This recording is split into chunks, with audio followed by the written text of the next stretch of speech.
दोस्तों, राजस्थान की राजधानी जयपुर में रहने वाले 28 इयर्स दुष्यंत शर्मा को डेटिंग ऐप टिंडर पर एक गलत राइट स्वाइप की कीमत अपनी जान से चुकानी पड़ी।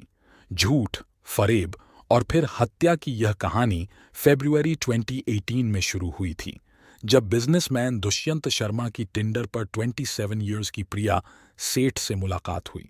धीरे धीरे उनके बीच बातचीत बढ़ने लगी और प्यार बढ़ने लगा। हालांकि दुष्यंत की जिंदगी में चल रहा यह रूमानी पल कुछ और नहीं, बल्कि झूठ के सहारे बुना गया इल्यूजन था। एक तरफ तो प्रिया ने बस दुष्यंत का किडनैप करने और उससे पैसे ऐंठने के मकसद से बातचीत शुरू की थी। वहीं दूसरी ओर दुष्यंत खुद शादीशुदा था और उसने विवान कोहली नाम से टिंडर पर अकाउंट बना रखा था। यहां उसने खुद को दिल्ली के एक रिच मैन के रूप में पेश कर रखा था। टिंडर पर करीब 3 महीने तक दोनों के बीच बातचीत का दौर चलता रहा और दोनों ही तरफ से लगातार झूठी कहानियां घड़ी जाती रहीं। फिर मई 2018 में एक दिन दोनों ने वर्चुअल वर्ल्ड छोड़कर आमने सामने मिलने का फैसला किया। जानकारी के मुताबिक प्रिया ने दुष्यंत को अपने रेंटेड हाउस पर मिलने बुलाया, जहां झूठ की बुनियाद पर खरी इस प्रेमी कहानी का खौफनाक अंजाम निकला। प्रिया के घर में दुष्यंत के घुसने के तुरंत बाद उसके दोनों झूठ का पर्दाफाश हो गया। यहां प्रिया ने अपने 2 साथियों दीक्षांत कामरा और लक्ष्य वालिया की मदद से दुष्यंत का किडनैप कर लिया। इसके बाद जब उन किडनैपर्स ने दुष्यंत के परिवार को कॉल करके 10 लाख रुपए की फिरौती मांगी, तब उन्हें एहसास हुआ कि दिल्ली बिजनेसमैन उतना अमीर नहीं जितना उसने दावा किया था।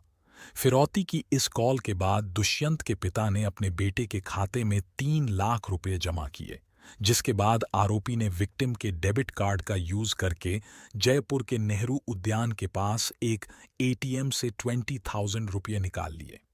इस बीच किडनैपर्स को अपना क्राइम एक्सपोज्ड होने का डर भी सता रहा था। ऐसे में उन्होंने दुष्यंत पर कई बार चाकू से वार कर और तकिए से उसका मुंह दबाकर हत्या कर दी।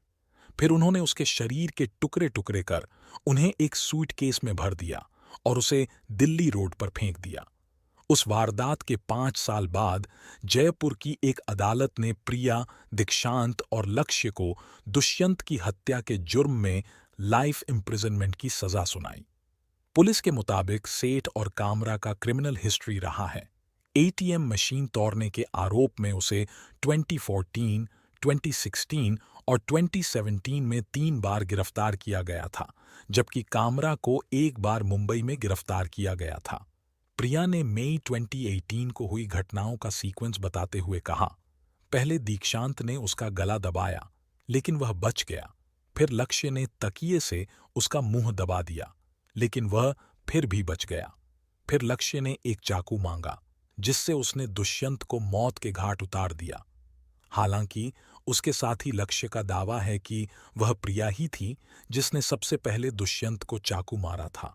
उसने हत्या के बारे में कई चौंकाने वाले खुलासे किए हैं, जिसमें यह फैक्ट्स भी शामिल था कि तीनों ने फिरौती के लिए उसके पिता को फोन करने से पहले ही दुष्यंत की हत्या कर दी थी।